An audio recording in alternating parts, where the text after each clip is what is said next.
दोस्तों हमारा पहला प्रश्न है, निम्न में से कौन विकुंचित मांग वक्र परिकल्पना का प्रतिपादक है। विकल्प है आपका कुर्नो, एजवर्थ, स्वीजी या फिर चैम्बरलिन। कौन सा विकल्प यहाँ पे सही हो जाएगा। तो दोस्तों इस प्रश्न का जो सही उत्तर हो जाएगा विकल्प सी हो जाएगा, स्वीजी। दोस्तों विकुंचित मांग वक्र परिकल्पना के प्रतिपादक पॉल एम स्वीजी हैं। विकुंचित मांग वक्र सिद्धांत क्या कहता है। विकुंचित मांग वक्र सिद्धांत के अनुसार अल्पाधिकारी जिस मांग वक्र का सामना करता है उसमें वर्तमान कीमत के स्तर पर विकुंचन होता है। क्यों होता है विकुंचन? क्योंकि मांग वक्र का वह भाग जो वर्तमान कीमत से ऊपर होता है अत्यंत लोचदार होता है और वर्तमान कीमत स्तर से नीचे का भाग क्या होता है, बेलोचदार होता है। अब आइए लेते हैं दूसरा प्रश्न। दूसरा प्रश्न है, वस्तुएं गतिशील हैं क्योंकि साधन गतिशील नहीं है, ये कथन किसका है। वस्तुएं गतिशील हैं क्योंकि साधन गतिशील नहीं है, ये कथन किसका है। रिकार्डो के सिद्धांत का, हेक्सर ओलिन के सिद्धांत का, हाइबर्लर के सिद्धांत का या फिर मीड के सिद्धांत का। कौन सा उत्तर यहाँ पे सही हो जाएगा। दोस्तों इस प्रश्न का जो सही उत्तर हो जाएगा विकल्प भी हो जाएगा, हेक्सर ओलिन के सिद्धांत का। वस्तुएं गतिशील है क्योंकि साधन गतिशील नहीं है, ये कथन हेक्सर ओलिन का है। अब लेते हैं अगला प्रश्न। अगला प्रश्न है, भारत में राष्ट्रीय आय का आकलन कौन करता है। भारत में राष्ट्रीय आय का आकलन कौन करता है। विकल्प हैं आपके इंडियन स्टैटिस्टिकल इंस्टीट्यूट, केंद्रीय सांख्यिकी संगठन, वित्त मंत्रालय या फिर भारतीय रिजर्व बैंक। इस प्रश्न का कौन सा उत्तर सही हो जाएगा। तो इस प्रश्न का सही उत्तर हो जाएगा विकल्प बी, केंद्रीय सांख्यिकी संगठन। दोस्तों अब आइए आपको कुछ बताते हैं केंद्रीय सांख्यिकी संगठन के बारे में। दोस्तों भारत में राष्ट्रीय आय का आकलन केंद्रीय सांख्यिकी संगठन यानी जिसको हम CSO कहते हैं करता है। CSO की स्थापना 1951 में की गई थी। केंद्रीय सांख्यिकी संगठन 1956 से लगातार प्रत्येक वर्ष वार्षिक राष्ट्रीय लेखा सांख्यिकी प्रकाशित करता रहा है। राष्ट्रीय आय के अनुमान के लिए सांख्यिकी संगठन ने संपूर्ण अर्थव्यवस्था को 6 क्षेत्रों और 14 उप क्षेत्रों में विभाजित किया है। चलिए लेते हैं अगला प्रश्न। दोस्तों अपने विकास के सिद्धांत में शुम्पीटर ने किस पर विशेष बल दिया है। विकल्प हैं आपके संतुलित विकास की आवश्यकता पर, आधा संरचना की आवश्यकता पर, नव प्रवर्तन की भूमिका पर या फिर देसी वस्तुओं के उपयोग पर। कौन सा विकल्प यहाँ पे सही हो जाएगा।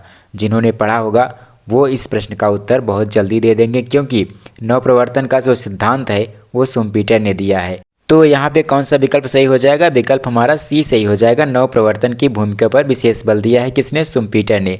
दोस्तों अपने विकास के सिद्धांत में शुम्पीटर ने नव प्रवर्तन की भूमिका पर विशेष बल दिया है।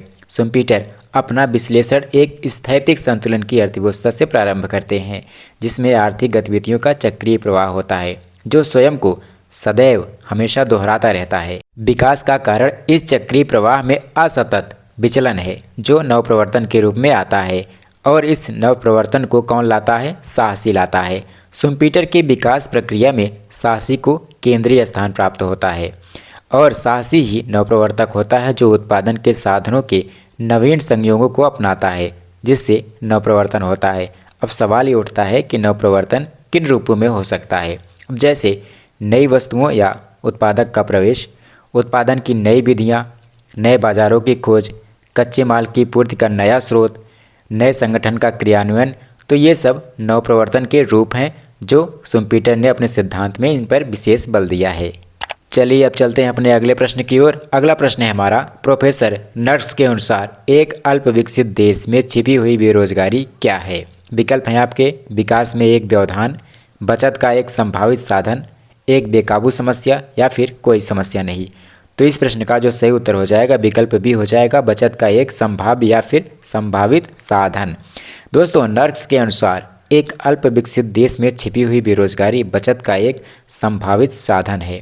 छिपी हुई बेरोजगारी अल्प विकसित देशों में कृषि क्षेत्र में पाई जाने वाली उस स्थिति का सूचक है जब श्रमिकों की सीमांत उत्पादकता शून्य होती है।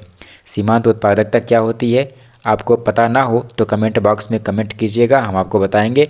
इन व्यक्तियों को कृषि क्षेत्र से हटाकर अन्यत्र पर भेजे जाने पर कृषि क्षेत्र की उत्पादकता पर प्रतिकूल प्रभाव नहीं पड़ता है।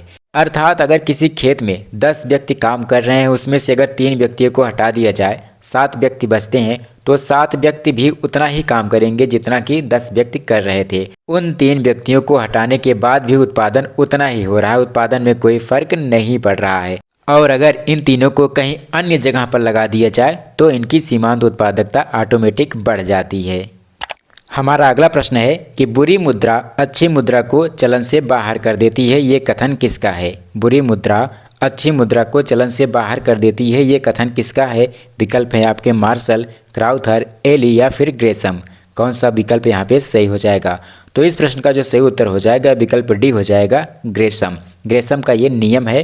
दोस्तों ये नियम आपके ऊपर भी लागू होता है, आपने ध्यान न दिया हो ये बात अलग है। तो चलिए हम आपको बताते हैं कि ये नियम किस तरह से काम करता है। जैसे मान लीजिए आपके पास 10,000 रुपये हैं, जिसमें से आपको 5,000 रुपये खर्च करने हैं घर के खर्चों पर और 5,000 बचत करके रखना है आपको अपनी तिजोरी में। तो आप क्या करेंगे? शर्त ये है कि उसमें से 5,000 जो है नई नोट है और 5,000 पुरानी नोट है। तो आप कौन सा नोट पहले खर्च करेंगे?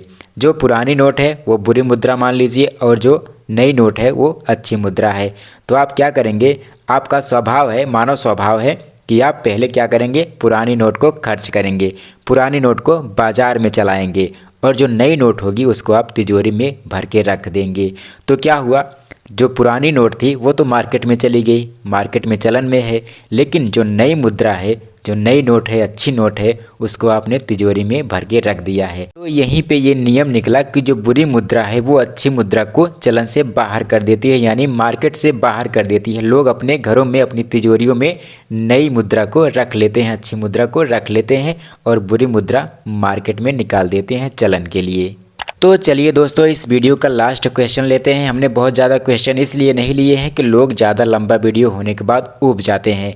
तो इस वीडियो का लास्ट क्वेश्चन है हमारा, आगत निर्गत विश्लेषण के प्रतिपादन और विकास का श्रेय किसको जाता है? विकल्प है आपके RGD एलन को, एल कांटोरोविच को, PA सैमुएल्सन को, WW लियोनटिफ को। किसको जाता है? तो इस प्रश्न का जो सही विकल्प हो जाएगा विकल्प डी हो जाएगा, WW लियोनटिफ को आगत निर्गत विश्लेषण का प्रतिपादन और विकास का श्रेय जाता है। दोस्तों इसके लिए लियोनटिफ को 1973 का नोबेल पुरस्कार भी प्रदान किया गया था, ये भी याद रखिएगा। दोस्तों आगत निर्गत विश्लेषण इस धारणा पर आधारित है कि समस्त अर्थव्यवस्था में औद्योगिक अंतःसंबंध और आत्मनिर्भरताएं होती हैं। एक उद्योग की आगत दूसरे की निर्गत हो सकती है और दूसरे की निर्गत तीसरे की आगत हो सकती है और इसका उल्टा भी हो सकता है।